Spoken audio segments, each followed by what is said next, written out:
Buff Nation! Let's go! We're back in Denver.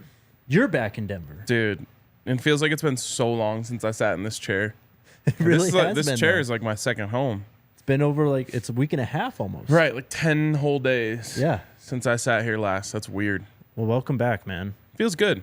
Also, there's no Bronco show today because of training camp. We're going Tuesday through Saturday. Mm-hmm. Kind of nice after like a long time away to like have like a little transition period this morning. Before you're back into 3 pods a day mode. Yes, exactly. Like a 1 pod day. Wow. Must be nice. I'm happy for you, man. What's up, guys? DNVR Buffs Primetime. We're presented by Illegal Pete's, everyone's go-to spot for burritos, buddies, and beers. Hope y'all have been enjoying all the content we've been throwing out. We've got more coming. Yeah, we have plenty more coming. Yeah. We'll show something today. Segment 2. We'll talk to Jonathan Smith. Make sure Clint and Connor are here. Well, they have another video to watch from yesterday, too, with That's Catan, true. Oladapo, and Anthony Gould. So hopefully you guys are enjoying those. We finally got a roster update, Ryan. Finally. Is this something you've been waiting on? Yes. First time since the spring game it's been updated. Refresh. Well, every day. Every time we get a commitment, I kind of go back just to see what's up, or I'll search their name and hope I have a roster page to kind of go off of. Okay. And that's what happened yesterday because we got the commitment of Brandon Miller, not that Brandon Miller. Yeah, I was gonna say local kid Brandon basketball Miller. team's going off. Yeah, he played football at Dakota Ridge. Okay, was a 2023, I guess, recruit. Got a preferred walk-on offer. He played safety at Dakota Ridge. He also played a little bit of offense. This dude can fly though and hit. We'll maybe have to watch his huddle some point soon.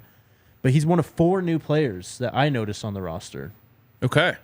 Take us through it. Evan Kistler. I think, so this one maybe, but I tried Googling his name. I didn't see anything to do with CU. Okay. From St. Bonaventure High School in Ventura, California. He's classified as a Powerhouse. senior. Is it really? Mm-hmm. Classified as a senior. I don't know where he's from before, though, but 6'6", 295 offensive tackle. Okay. I already mentioned Brandon Miller. He's coming in as a freshman out of Dakota Ridge. Walk on? Yes. Well, let me get through these, and then I'll kind of present my theory real quick. Okay. We got another wide receiver, Antonio Posadas, 6'5", 210. From Carmel High School in Carmel, California. He's a freshman. 6'5". Yeah. Damn. Bo Simmons LaPena, 6'1", 225 linebacker from Adams City High School in Commerce City. He played both ways as well, running back and linebacker. He's listed at linebacker on the roster. And then Kendall Stewart, freshman wide receiver out of Richmond, Texas, played at Foster High School. He's listed at 5'10", 165, so he's probably got wheels. Okay. But speaking of wheels, really quick. Well, I'll let you do your theory, and then we'll talk about wheels. I mean, we don't really know what's going on with the scholarships at this point. I think they're just competing through camp for these last few scholarships. All these guys on the roster. Charlie's in there. Israel Solomon. These 5 guys who are new.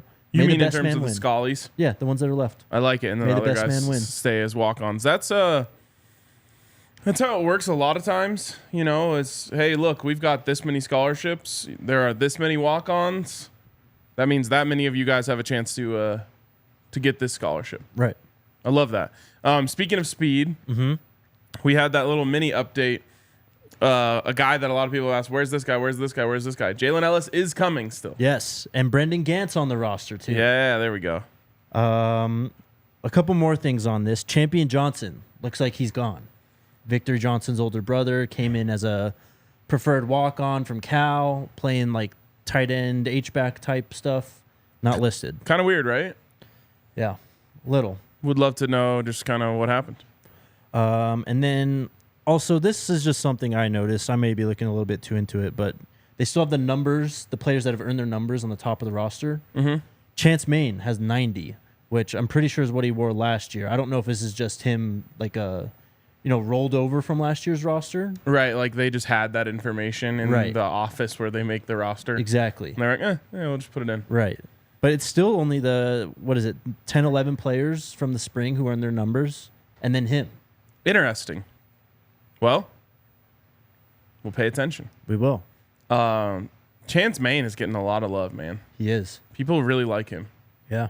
Like the new guys, the old guys, the coaching staff, the SIDs. Like Chance Main is a liked man. What happened last year? I don't know. I mean, you could ask that question in a lot of That's true. in a lot of contexts. Just makes you wonder a bit, though. Yep, it does. But everyone's on here now. Javon Antonio, Jack Bailey, Zach Blackwood, all the young guys, all the other walk-ons we've talked about, Andy Etok, everyone, I think. Javon Antonio, another one. He popped up in, I think, the most recent. What was that? Was that? I don't know. It's so hard to remember where I saw something. It might have been Neely, the pregame show, just throwing up crazy weight on the bench. Mm-hmm. And this one, remember when Coach Prime came in and he said, you know, we're going to have the best players, we're going to have the best coaching staff, and then he said, we're going to have the best scouts. Yes. I don't think I've ever heard a college coach talk about scouting in that way. Yep. And he talks about it quite a bit. Javon Antonio might just end up being the poster child for the scouting staff. For sure. This is a guy, if you remember, Jake, which of course you do, we talked so much about them targeting a big wide receiver. Oh, Yep. They need a big guy. They need a big guy. Is it going to be Shane Hooks? Is it going to be this guy? Is it going to be that guy? And they just kept striking out for whatever reason. Guys were going to bigger, you know, I guess like SEC conference type of guys. And finally, out of nowhere, comes Javon Antonio. And he's already made a huge impression. He's a beast. And he seems to factor in to be like potentially a starter. Yeah. Like number one X receiver. Yeah. Now, Xavier Weaver's going to have probably something to say about that. But all of these guys are going to get a lot of time out there. And you can put them both out there at the same time. Like it's not as simple as just like you have your X, your Y, and your Z. You're going to mess around with this a lot. You might want to go big down, you know, inside the red zone. You could put them both out there. Javon Antonio is tip of the cap, I think, to the scouting staff. We'll see when the lights come on, but he sure seems like he was a hell of a find. Yeah, I mean, when I talked to Corey at the Bus for Life and an NIL event a few months ago, he mentioned Coach Dardenbach's and his scouting and how he's so thankful that Coach Prime let him hire him and that he's been one of the main contributors to, you know, scouting all these players. I mean, they went in the portal and attacked it very aggressively, and they brought out, I don't know what we're at now, 60-some players, but someone has to watch all those players, plus however many more there are just in the field, and narrow it down. So, yeah, it's really an amazing job. But Javon Antonio was also named by Shedeur when he was in the Pac-12 press conference at Media Day, along with Xavier Weaver. So you're spot on. He's going to be, you know, we talk about starters on this team a lot. I honestly don't think it really matters for a lot of positions, wide receiver being one of them. Like safety, it doesn't matter. They have so many. I got to stop doing this, but I was on the message boards last night. This always happens to me when I get into like a really deep CU groove. Like, you know, we were at Media Day and I was so excited about that. And I'm like checking the YouTube numbers every 20 minutes to see how many more views we've gotten. And I'm just like super dialed in. So then I'm just like, I need more. So I end up going to the message boards. Shouldn't do that. Because there's still so much talk about depth, about how this team doesn't have depth. I think it's a false narrative. It absolutely is. I think this team absolutely has depth. And I read that, and it's like one of those things you're just used to it. We've never had depth for the last, 20 years. And you're like, oh, yeah, I forgot about that. And then I'm like, wait a minute. Yes, they do. Like, just go position by position. Damn near everywhere but quarterback, they have depth, real depth. Not just like, oh, yeah, there's a guy that we've heard of there. Right. It's like, no, there's a guy that can play if you need him to there. For sure. And even tight end, who, when I put out my positional power rankings article last week, I had that as the bottom position, but it's not because of lack of talent. It's like just most questions, like who's going to be the starter. Which one? What do you mean? Which tight one? end? Is that tight what you end? said? Yeah. Because you have guys, Yeah, that probably lacks depth. you have 2 3-stars from last year. You brought in Yelverton.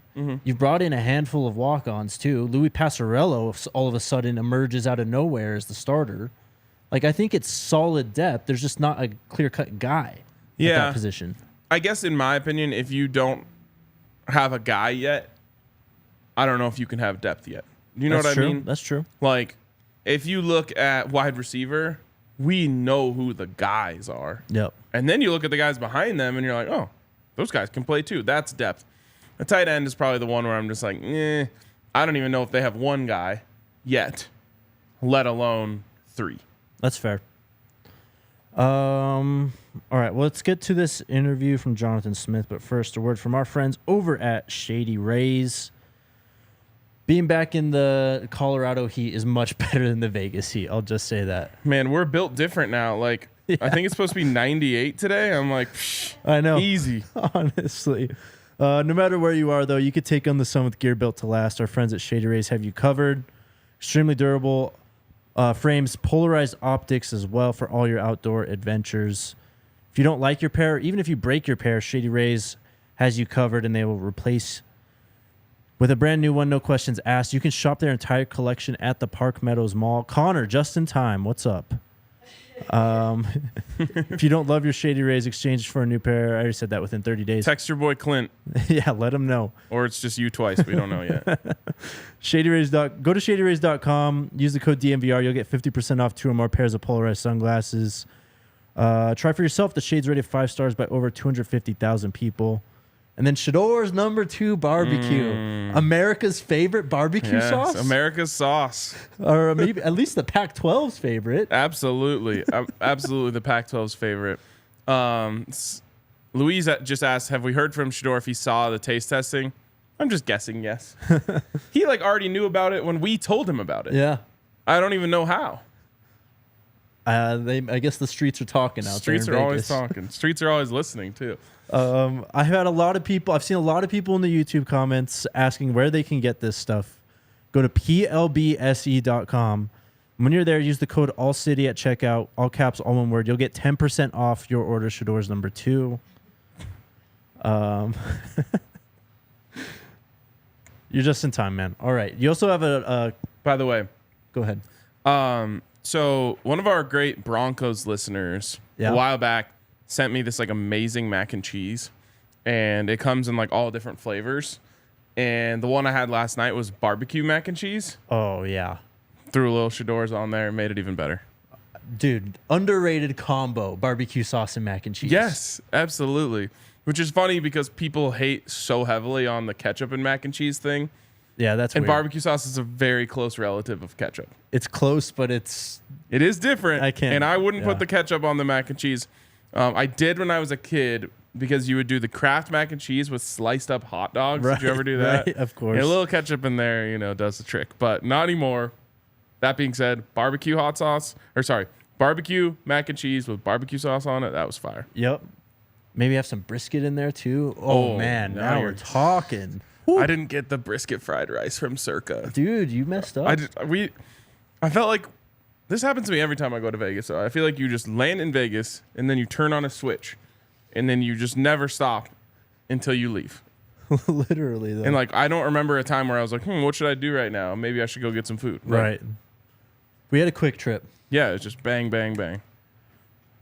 All right, Alyssa, we ready? Let's get this Jonathan Smith interview. Okay, no worries.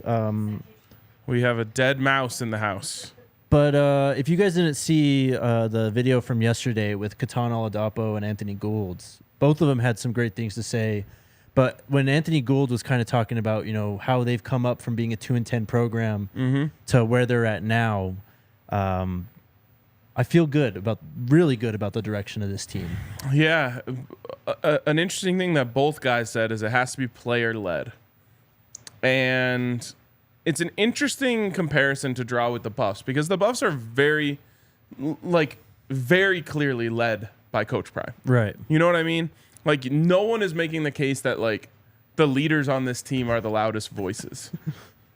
But there are some great leaders on this team who have loud voices, and right now it's almost all player-led. Yeah. Everything that's going on, and you hear Travis talking about the team bonding that's going on behind the scenes and how they like to talk all day, every day.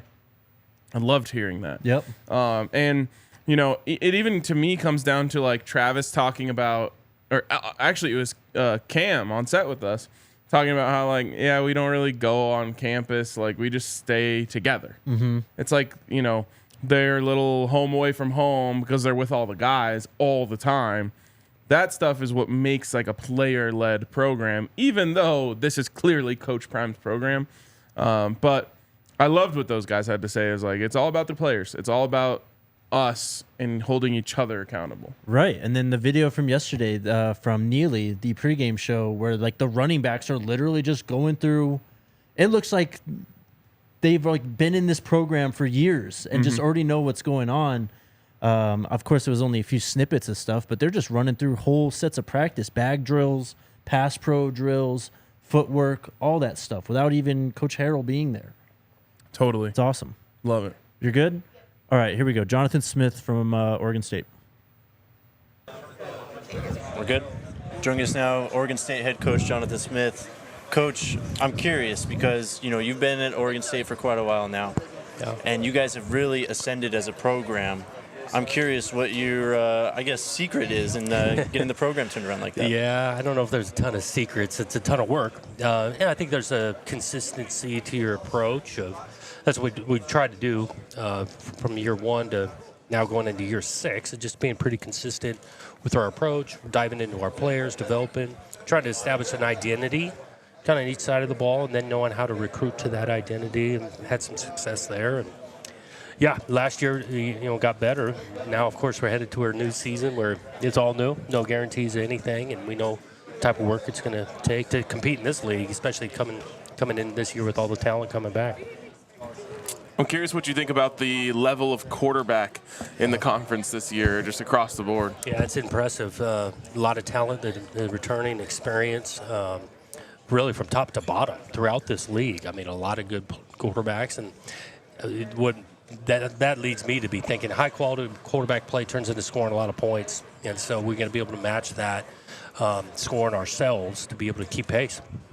I mean, last year you guys obviously struggled a bit in that department. Now you've got DJ at quarterback. What is he bringing to the table for you guys this season? Yeah, I liked his approach since he's gotten here in January, diving in, learning the system, meeting his teammates and being a great teammate that way, low ego.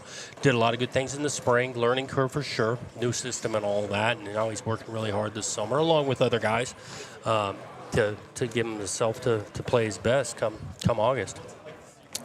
If you were going to give a coach advice on turning around a program, and you said, all right, point A is here, what is that first step? What is the first thing that you got to do? Yeah, you got to evaluate and find out exactly what you currently got, and then where are some holes and things. In this day and age, you can fix those in a hurry. And so identifying and really knowing what you currently got as quickly you can get that done, then you know how to proceed moving forward. Coach, we're based out of Colorado. We cover the Buffs. Coach Prime, obviously a massive roster makeover. I'm curious what you thought of the process that unfolded this offseason. Well, I think there's a ton of energy there. I give the guy credit. The previous years when he was head coaching before, I mean, he had a lot of success. So he got a proven recipe of how he wants to do it, and he's taking that approach to Colorado. He's definitely got the attention and energy of recruits, which is a total positive. And that's a great place. Now, there's a home field advantage. You go over there. That's a tough, tough place to play. And now with the added energy that Coach Prime, his staff, it's going to be I can see them doing really well. Do you think that there are going to be big changes coming to the transfer portal? Do you think that it's too wild west right now? I think they're always going to be looking at it, finding ways to improve it, make it more transparent, those kind of things. I do think there's some positives to the portal. Environments change, opportunities change for players. They should have the option to be able to get a fresh start somewhere else. You guys have used the portal, obviously. I mean, everyone is at this point. Yeah. But not as much as some other schools, it seems. So what are the challenges in trying to build a team that way, not relying on the portal as much? Right. Well, I think it starts with you go in the portal, but you got to have some departure to go into the portal, and we just haven't had as much departure maybe as some others, and so we haven't been as active. We've definitely been in it, identifying again back to some needs or some specific help we could use at a spot or two, and we've done that. But it starts with, if you're in the portal, you got to have some departure, and we just haven't had a ton. What's the key to winning the conference this year, in your opinion? Right. I think, again, I go back to this scoring thing. I do think defense is always a huge part of winning games. And so keeping the scoring to a level where you can, consistently week in and week out, count on a defense to keep the game around the ballpark but score enough to win the conference. Is this a year where you think maybe top to bottom the conference is as good as you've seen? I think it is. And I've been in this league for a while now. Top to bottom, everybody's got a good opportunity with what they're returning. Again, you add this transfer portal piece to upgrade your roster in a hurry. I think this thing is going to be really competitive this year and high-quality football. Damian Martinez voted first team All Pac-12. He obviously had a great freshman season. Yeah. What do you think makes him so special on and off the field? Yeah, he's a natural running back. It's not all of just how fast you run. I mean, his patience and vision. I do think he's got some good things in front of him. That O-line tight end group do a good job establishing things. And so now going into year 2 for him, keeping that natural skill set, but adding, and he's done this, to his understanding, staying in on third down, pass protection, catching the ball out of the backfield, doing more and more of that. And he's got some buddies in that running back room that I think help him because he doesn't have to carry the load 35 carries a game. He can stay fresh, hopefully, for 13 weeks. That's all I got. You guys have a lot of talented defensive backs. Travis Hunter, of course, at Colorado. What do you see when you watch the film of him? Yeah, there's good talent, good player. I mean, I go back at this quarterback thing. There's some skill on the defensive side. Don't get me wrong, and Travis being one of those. Because you got to be able to cover people with this quarterback / the talent on the outside. That's why I go back to how competitive this league is going to be. Thanks a lot, Coach. Thanks, Coach. Appreciate it. Appreciate the time. That was pretty good. I didn't feel like he looked sunburned when we saw him in person, but maybe the camera did him dirty. I think so. What was your main takeaway from that, though? I wasn't trying to necessarily set him up for this, but I loved when I asked him, what's the first step to a rebuild? He said, you have to evaluate what you have, and in today's day and age, you can find your holes and then go out and fill them. That's 100% exactly what Coach Prime did. Yep. And I don't even think I don't know. We had a lot of, interesting interactions when it came to asking people about the Buffs throughout the weekend. But to me, that one wasn't like an intentional, I'm giving credit to Coach Prime or anything. It was just his honest answer, and it happened to line up exactly with the way, the Buffs have done it. Right. I just thought this guy's very confident. I think he's got great conviction in terms of what he sees. Like you said, kind of like Coach Prime. Like, he sees a vision for his program, and he's going to do it his way. We talk a lot about the transfer portal, of course, and Colorado used it heavily, and he hasn't had to his point, what he said. But he's been doing it his way, and it's really kind of admirable in this era where it's really transfer portal heavy, and they just haven't really had to use it that much. They have a big one this year in DJ, but they haven't been, flipping 10 or more guys every offseason. Jake, we talked to every coach in the Pac-12 except Kenny Dillingham and Jed Fish, of course, because we had one table for all of ALLCITY, so we made sure that those, PHNX and PHNX Sun Devils and Wildcats got to talk to their respective head coaches. One of my biggest takeaways is I truly do not understand how anyone could play for them over Coach Prime. That's a fair point too, though. I think I said it after we talked to him. Like, Kalen DeBoer had this warming presence that I enjoyed. But if Coach Prime is recruiting you and you're coming down to okay, do I play for Coach Prime, Jonathan Smith, Dan Lanning, Lincoln Riley, right? Or Kalen DeBoer, how could you possibly land on anyone else? I don't know. Speaking of that, there is a recruit out there, I think it was before we went, that's deciding between Washington, Colorado, and UCLA, I think. Chip Kelly, too. I just don't get it. Yeah. I don't know how you could possibly choose one of them. Obviously, it's not all about the coach. Right. But also, Boulder has the best campus in the Pac-12. Yeah. Best weather. Arguably. Yeah. Arguably. It's that's crazy to me. I don't know how it happens. It is wild. Hope you guys enjoyed that one. We got a few more coming throughout the week. Let's talk about the commissioner in the conference, though, because we haven't really talked about it since Friday. We didn't get very many answers at all, but he was on our show. We go live on YouTube. We had a ton of people watching.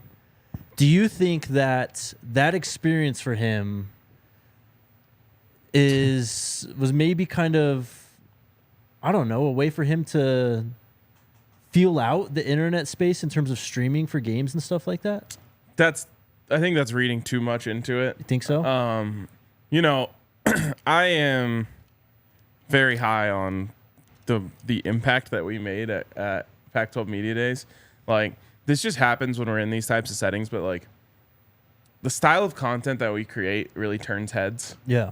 People are constantly looking over, what are they doing? Mm-hmm. They're seeing us go and like play mini golf with the guys and right. While they're like, setting up their radio signal or whatever. But I don't think that it quite reached the commissioner. I think he just went down the line and answered the question as they came. Now, he was clearly aware of who we were and what we did because he brought Merton Hanks on the show because he was like, oh, they're going to want to talk about Coach Prime. They're going to probably want to talk about football a little bit. Let me bring him on because he knows ball. That being said, I don't think he was like, oh, let's, dip our toe into the internet sphere, although it may be the first like fully digital sit-down interview he's ever done. Honestly, though, I wouldn't know, but it could be. Are you encouraged at all about what you heard from him this weekend? No, I'm discouraged, highly discouraged. What did you think when he was on the show, like of that interview? I thought he seemed like a man with nowhere to go. Didn't have any answers. Didn't have any good news. He reminded me of like the kid that shows up to take a final that didn't know that there was a final and he hasn't studied at all. And that's unfair too, because I'm sure he's working really hard to get this shit done. But I obviously have spent many years covering the Broncos. And for years, Joe Ellis, actually it's this week, the media barbecue. Mm-hmm. They would send out John Elway, the GM. They'd send out Joe Ellis, the president of the team, who was acting owner. And year after year after year after year, he was asked, hey, do you guys have a deal for the stadium naming rights yet? Because remember, it was Invesco, then it was Sports Authority, and Sports Authority went bankrupt. Yeah. So then it just became Broncos Stadium at Mile High. Yep. And every year he was asked, hey, do you guys have that yet? And I think it was like 5 straight years, and he would just be like, oh, we've got some stuff coming down the pipe. We'll see if anything comes to fruition. And I was like, oh, this is the same thing. I feel bad for him because I don't necessarily think it's his fault. Right. He was dealt a shitty hand, no Vegas pun, when he took over the conference from the buffoon who was before him. And I don't know. I just felt like he was a guy with no answers. He doesn't know what to say. Yeah. He knows he has to speak because it's Pac-12 Media Day, and he's just like, all right, well, throw me out to the wolves. I have no good news on anything. Well, then that's a failure on everyone else around him then, or whoever's actually negotiating this deal and trying to set this conference up for, the next stage of realignment in the future. I don't know. I just thought it was interesting the way this is all rolled out because it was literally just like it is every other day where the commissioner says nothing. All it is sources going back and forth. Mm-hmm. We literally gain nothing from it. And the season is, I think we're 40 days away now? Hell yeah. Yeah. Yeah, like I said, I don't think it's for a lack of effort on his part. Right. Maybe there's been some opportunities to pull the trigger that he didn't do because he thought it was too bad of a deal.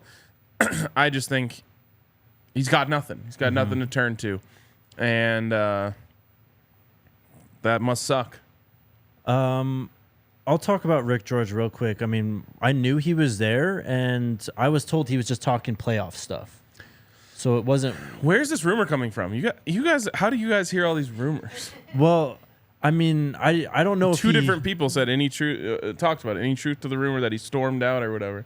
I did hear that he was like quickly in and out, but I mean, CU was quickly in and out too. Right, and he wasn't necessarily there for media day in the same way that everyone else was. Yeah, he was there for the playoff committee. Yep. Maybe there was a hot craps table outside the room. Who knows? Maybe. That's where Bucky ended up, right? I don't know. It was interesting here. Are Travis and Shedeur old enough to gamble? No. I didn't think so either. Shedeur, maybe. There's no way Travis is. I didn't think so either. But they were like joking with him about it, and he was like, I think gambling Shedeur's 21. Crazy. Yeah, Shedeur's 21. And it's just funny because you would think that, like, what are we saying, 20? Is he 20, Travis? Yes. You think that, like, a 20-year-old who has a lot more money than the average 20-year-old would be like, hell yeah, let's throw some of this down. Right. He was like, nah, even if he could, he didn't want to. Travis is just so about ball. I love it, man. I saw Marcus Smart on a craps table. Really? When he was like 18. CU played in Vegas against Oklahoma State in just like a one-off thing. And later that night, I was like, that's Marcus Smart. He is definitely not 21. Damn. Crazy. Travis was on Destroying, though. You didn't see it, right? No, it keeps recommending me our videos after I finish a well-off video, which is sick. Some other people have commented saying they found us in that way. So hopefully we stay in that algorithm. But I don't know how that didn't pop up of like, you might want to watch this. Yeah. It was just his like one-on-ones tour. Travis came towards the end. Wherever they had that, when you watch that, what the hell are we doing? Why are guys so close to the field? Literally like surrounding it. These gates are right off of like the out of bounds lines, basically. Players are just running into them, crashing into them. Like, it was crazy to me to see that. That is interesting. Kids with cameras just sitting right on the white Where in is the end this? zone. I can't remember where it was. It's at some high school, I think. Okay. You'll have to let me know when you watch it. And then last thing I sent you a tweet, Alyssa. Buffs for Life had an NIL event on Saturday. There was the Darian Hagan Memorial Basketball Tournament in honor of his son. Yep. All the other Buffs who have fallen to suicide. They did a great job bringing a lot of people in, a lot of awareness to the cause. Phil showed up. Love it. And he's hanging out. Look at how engaged Kyrie Mans and Chaz Wallace are listening to Phil talk. That's great, man. That is an all-time great Buff. Yes. Truly. And I mean that in every sense of the word. Not just a great player, but an absolute heart of gold, literally and figuratively. Just loved Colorado, loved playing here, took so much pride in putting that Colorado across his chest when he lined up out there, and was an incredible leader for the best team we've had in a long time. So they should be listening closely when they talk with Phil Lindsay, a guy who, is a Pro Bowler in the NFL. The record for rushing yards by an undrafted rookie, that's a stud. And a guy who is absolutely embodies the word dog. Do you know that he, when he was in high school, tore his ACL in the first quarter of a game, kept playing, ran for 156 yards and like 3 touchdowns in the first half, and then in the locker room was like, I think my knee kind of hurts. And then got an MRI the next day, and he had a torn ACL. That guy embodies the word dog. Yes. I mean, just the way he runs, obviously his size and just having to overcome that. I mean, special guy, man, Yep. on and off the field. And that's a guy who was, not necessarily a heralded recruit coming out of Denver South High School, which isn't necessarily a hotbed. And CU could have easily taken that scholarship away when he tore his ACL as a senior, but they stuck with him. And I think he repaid them for that in spades. For sure. Everyone's saying that's how Destroying does it. They were really close in this Denver one, though. I'm just saying, like, if I was any type of like high school recruit, like maybe had any college potential, and I saw where those people are sitting in the gates, I ain't doing it. I got to see this. I don't really understand. I gotta Take a get look. the visual. Shout out to Breckenridge Brewery. Our beer of the month here at the DNVR bar is Palisade Peach. You can get one for $6. I believe we have it on draft as well. We got tons of others on draft. The Avalanche Amber Ale, Mile High City, Broncos Country Pale Ale. I believe we still have the Mountain Beach Sour, my favorite. If you can't make it to the DNVR bar for are we still doing Women's World Cup watch parties moving forward? Okay. 7 o'clock Wednesday, I believe. All right, sweet. If you can't make it to that, head on over to the Breckenridge Farmhouse in Littleton from 4 to 9:30. They're giving away merch. They're going to have a bunch of games, 3 big screens going on. Of course, all those Breckenridge Brewery beers will be there. I don't even know if we talked about this. $1 wings here at the DNVR bar for the entire month of July. Let's go, man. So come hang out here or at the Breck Farmhouse. And if you are looking for a Breck Brew near you, go to breckbrew.com and use their beer locator. And then shout out to Backus and Shanker, helping Colorado families win for more than 25 years. They've won over $1 billion for their clients. No fees to speak with them about your case while they work on your case or until they win your case and win money for you. You can check them out in Denver, Aurora, Englewood, and Fort Collins. They got more than 30 lawyers and 100 people on staff. And they help with all kinds of injury cases where you weren't at fault, car accidents, motorcycle, rideshare, pedestrian, and trucks. Smash that Shedeur line, 222-2222 to find out if you have a case for free.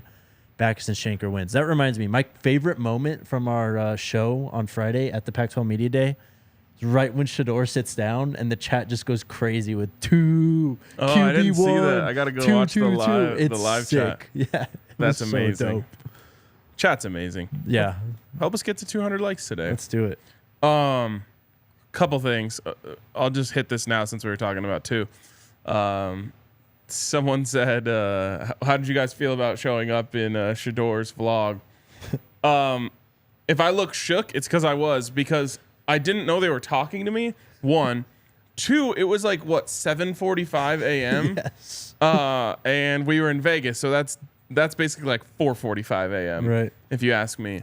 And I was like halfway through my coffee, so I was like, what? And that's what I looked like. I looked shook. Yeah.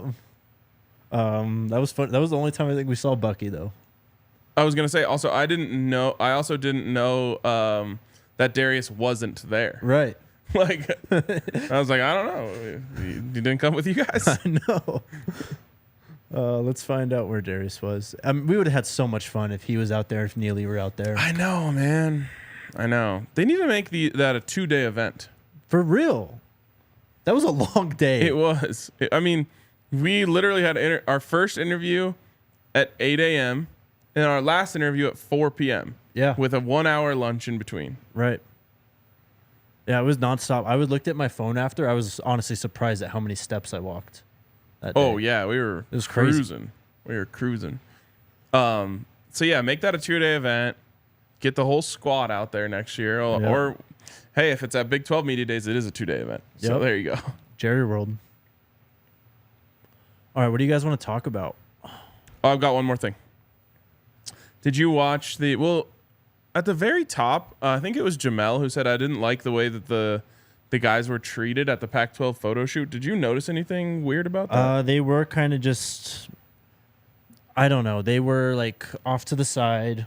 I don't think very many people were trying to help them. And it's fucking Shedeur Sanders and Travis Hunter. Why are they not more in the middle? Why are they on the very We're side? talking about the picture of everyone. Okay, I was like, I watched that part, but I was responding to a text message during that part, so I didn't catch it. Yeah. I don't know. It's a fair point. Why is Cal more centered in the picture than Shedeur and Travis Hunter? Who knows?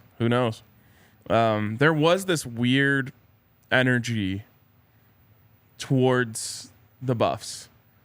Glad you brought this up. I agree. And I don't know how to explain it. Some of it might have been disrespect.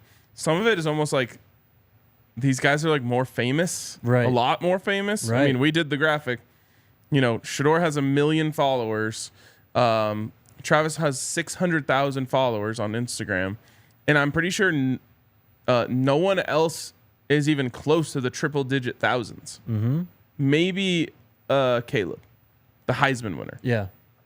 So I think there was a little like almost like, I don't know, like starstruckness, but it's not that. It's more like, oh, like we're not really together. Right. Like they kind of felt like they were made to be outcasts, I feel like almost. And that's honestly what this team has felt like since Coach Prime was hired. Yeah, so even Shedeur, when we told him about the barbecue sauce, he was like, oh yeah, they liked it until they heard it was mine, right? Yep. We got to come up with like a moniker. There's a moniker for this team about just like, it's us versus the world. It really is. And I found that just very interesting. And I almost think it was more interesting how Shedeur specifically, because Travis isn't going to say it even if he does feel it. Shedeur was a little more open about it and pointed it out, meaning he felt it a lot. Yeah. Well, and then you had Jalen Conyers on the ASU on PHNX Sun Devil say like, I wanted to talk to the Colorado guys, but I think they're too famous for me. And then he said, Shedeur's chain is bigger than my hands. I don't know. They're just kids, man. I think they're really down to earth, and they just are what they are. Mm-hmm. He's Coach Prime's son, and Travis Hunter is Travis Hunter. And they're just a different level of fame, and they shouldn't apologize for it. No, they shouldn't. And it goes back to why I said, like, Coach Prime just might be too big for this event. Right. Yeah, no, you're right. It was interesting going back and watching that, though, and just, you mentioned something about, did you mention on the show the Jacksonville State thing? Oh, yeah. But when, like, Shedeur and Travis were in the, I have no idea who they were talking to. I think they were doing, like, Pac-12 network stuff, kind of in the back, just, like, goals for the season, blah, blah, blah. And it was like I don't know. I get that from them. People just talk to them differently, man. And it's weird to see sometimes. And, they got Shedeur got the your dad, and Travis got the same questions. You pick offense or defense, ball. Like, I get why they're so annoyed with it. Mm-hmm. I get it for sure. It's really this team versus everyone. Yeah. And it felt that way there, which is weird because shouldn't it be USC that everyone feels that way about? Right. Or Utah. Yeah, this is the team voted 11th in the preseason poll. But there was intimidation for sure. Yep. And I think that is going to create an interesting dynamic on the field. I think there's going to be some chippy games. I think so too.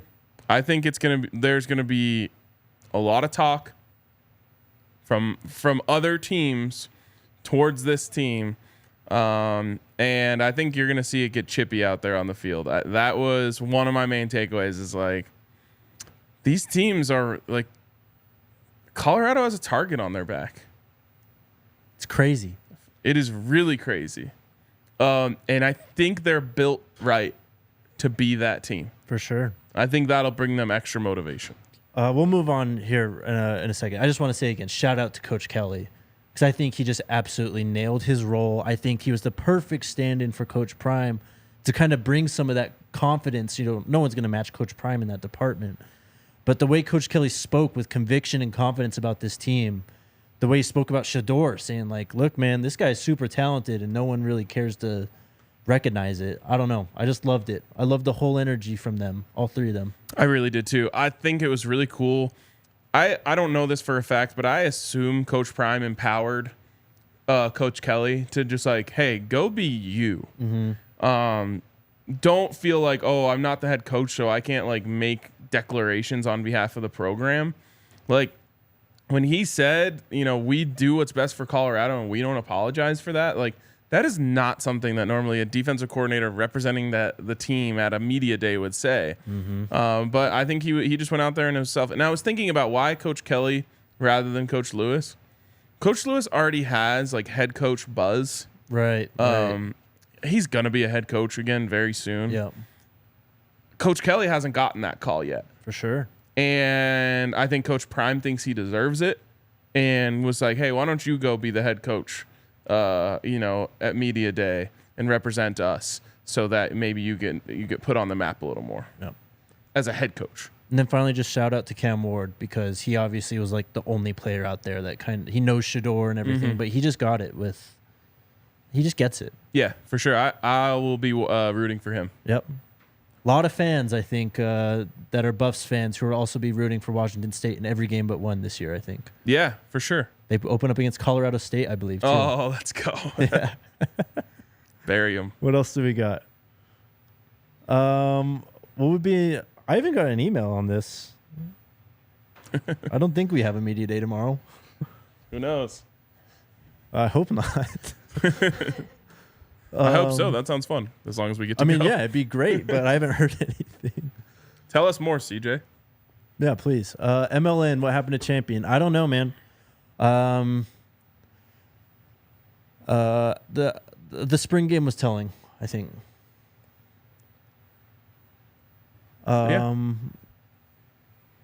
Daryl, did you see the Shilo practice jersey with the number 21 on his jersey in his latest video? I did not watch Shilo's latest video. That's one I need to get caught up on. I did not either. I just saw the screenshot of the helmet, which has made the rounds before. Not to say they won't wear that, but that has been kind of one of the concepts that has showed up in the back of videos before. The matte black helmet, chrome gold Ralphie, chrome gold face mask. Yep. It's sick. Yep. While we're on the subject of uniforms, yeah, it was clear that Travis and Shedeur weren't exactly stoked with the gold, black, gold look that was given to them at Pac-12 Media Day.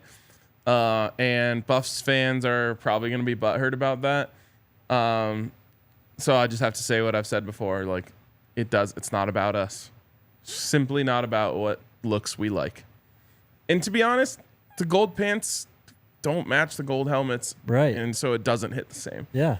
So I understand why they would have preferred black pants or, the all white look. But I think the Pac-12 mandated everyone goes with their standard home look. Okay. And we're probably going to get new ones soon anyways. Oh, very soon.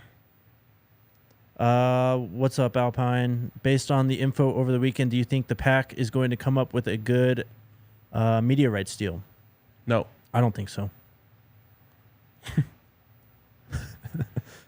What else do we got? What's up, Chad? What do we think about the media deal, and are we jumping ship? I think so.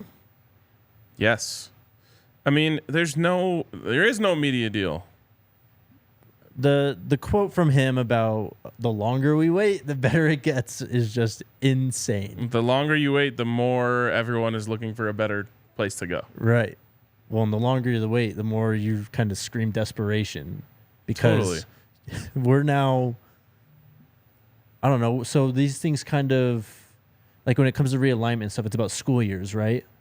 So it'd be, if CU were to leave and change conferences, it'd be effective like May or something like that, wouldn't it? I don't know that for sure. But either way, we've passed so many deadlines that literally CU may just be forced to kind of make a decision at some point, I think. That's an interesting comment that just popped up. I missed who it was from. There it is. BG. Pac tweeted CU like it was leaving. Maybe that's why they put him off to the side. It's an interesting comment for sure. I hadn't thought of it that way. Especially, if Rick George was upset or whatever. Like, again, I don't know if any of that was true. Right. But if there's a feeling that CU is going to announce that they're leaving soon, you wouldn't necessarily want to feature them. That is true. And it could also be a piece of the puzzle as to, I don't know. It's interesting. It's very weird and interesting. Angela, we know CU media numbers getting ESPN, Fox attention, etc. Do you think the SEC and Big Ten notice CU branding power? Definitely. I don't think the SEC is really an option for CU ever. I could be wrong there, but the Big Ten absolutely is. CU is like a perfect fit in the Big Ten. The biggest problem is that they've been shit at football for a long time. Yeah. If that part turns around, there's absolutely no reason why the Big Ten wouldn't want to add Colorado. Real quick before I move on, we got a lot of people watching. I'm sure we have a lot of new subs too over the weekend. Hit that subscribe button. Hit that thumbs up button. Also, guys, go check out the podcast on Apple Podcasts and Spotify. If you're not able to tune in for the YouTube show, we are right there in your pocket and we greatly appreciate your 5-star review. Yeah. Also, just hit that follow button on the podcast. Yep. Does us a solid. What else do we got? What's up, Wayne? Did I take pleasure in making the commish visibly uncomfortable, hitting him up about the media deal? I didn't take pleasure. I saw it as an opportunity. Mm-hmm. Why not? Yeah, for sure. I mean, probably won't get a chance to ask that question again. Exactly. Maybe next year, I guess. Exactly. But yeah, I thought you did a great job. Thanks. I don't know. A lot of people say like, oh, it's like your duty to ask this, and I respect that. Uh-huh. For me, I'm like, I don't want to ask something that I know I'm not going to get answered. Right. But sometimes a non-answer is an interesting answer, and I thought in that case it was. I just figured I'd ask him the questions that I've gotten so much the last 7 months. There you go. Wayne again, did y'all actually go take a look at Merton Hank's celebration dance, and do you agree with him that his is better than Coach Prime's? So I did before he even came on. Well, we were on the show. Yep, and he had some moves, man, but no one tops Coach Prime. No, Coach Prime's moves are still being like mimicked today. Yeah. If you go play Madden right now, and you press the celebration button as you're going into the end zone, you might get the high step with the ball in the air. You might get the little like shimmy. So all of that, like that's iconic. He just doesn't really have a leg to stand on. I know. When your celebration is happening 40 yards before you make the end zone and you're still outrunning people, that's pretty damn good. That's crazy. Who we got? Tyler, what's up, man? Any merit to the report about RG making it? We already kind of talked about this. Towel. The commission knows more than you think, obviously. Why drop bits and pieces publicly? Just to try and get people off your back a little bit, I think. I mean, yeah. He's pretty lucky, I think, that the Pac-12 is so like high quality in terms of football this year. Amen. And it really is. I don't know. It hadn't hit me until we sat down that this is the best that I've ever seen the Pac-12 top to bottom. Like, obviously, Stanford is predicted to be the worst team in the conference. Yeah. They're still going to be Stanford, in my opinion. Like, right. They're going to get a couple wins here and there. Well, dude, even last year, like the middle of the pack, I guess, excuse the pun, type of games from this conference were a lot of fun. Oh, yeah. Highly competitive. Yes. And now, like, Colorado being ranked 11th is obviously insane in my eyes. Mm-hmm. But if that's your 11th best team, which it's not, even if you think that's your 11th best team, it means that you have some damn good teams. For sure. Camp starts a week from Wednesday, I believe. Wow. This is all happening so fast. I know. The last month has evaporated. We're actually almost here. We really are this time. It's amazing. Wayne again, when are the Ralphie versus everybody shirts coming with the Travis Hunter 12 coat? They're all the enemies across the back.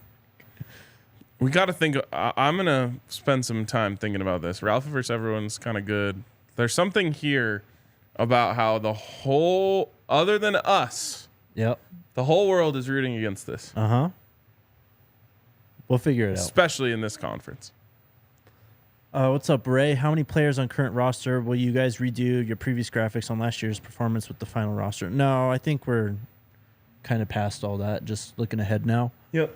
But I don't know how many players on the roster. It's a lot now. It's got to be close to 100-ish. There's a lot.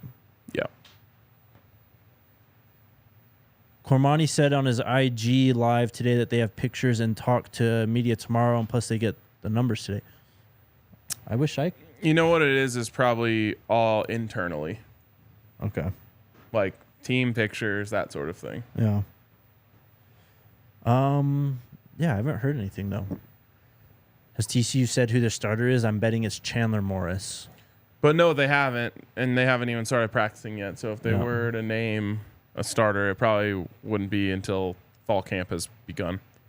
Chandler Morris was the guy who started the CU game last year and then eventually got benched for Max Duggan. Because they were only up 7-3 at half. Yep. On a punt return.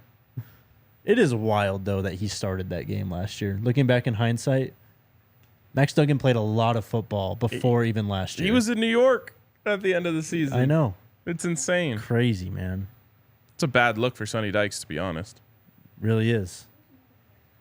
Maddie, what position battle do you think is the most important to watch? Great question. Running back? I was going to say just which 5 on the offensive line. Okay, yep, that's probably more important. But what do you think? Safety. Safety's going to be a lot of fun I guess too. I'm saying the ones that are most intriguing to me. Right. Running back and safety, like that's just a battle. Obviously, a lot of those guys are going to get on the field, but I want to see who gets named on that depth chart if they decide to do that. I mean, honestly, every position. Who's going to start at wide receiver? Who's going to be your starting edges? Who's going to start at middle linebacker? Is Cormani going to make it for week 1 to start? Lots of stuff. Very interesting. Right. Caleb said something for... Double checking. I don't have an email. Yeah. So it's got to be something else. I'll tweet something out if I hear it. But we've got some more content coming out from Pac-12 Media Day. There'll be more videos out today. There will be another coach. Can we just say who it is on tomorrow? We'll have Lincoln Riley's interview on the show tomorrow. And that'll kind of put a bow on it. It's been a fun last few days. It has been. It's been great. Your guys' response has been amazing. Yeah. Everyone who has been tuning in, whether it's new viewers or longtime viewers, just appreciate all the love. It's been a hell of a few days and just getting started. Yeah, man. The love and support has been outstanding. It just makes me so excited for this season. Let's go Buffs. Let's go Buffs.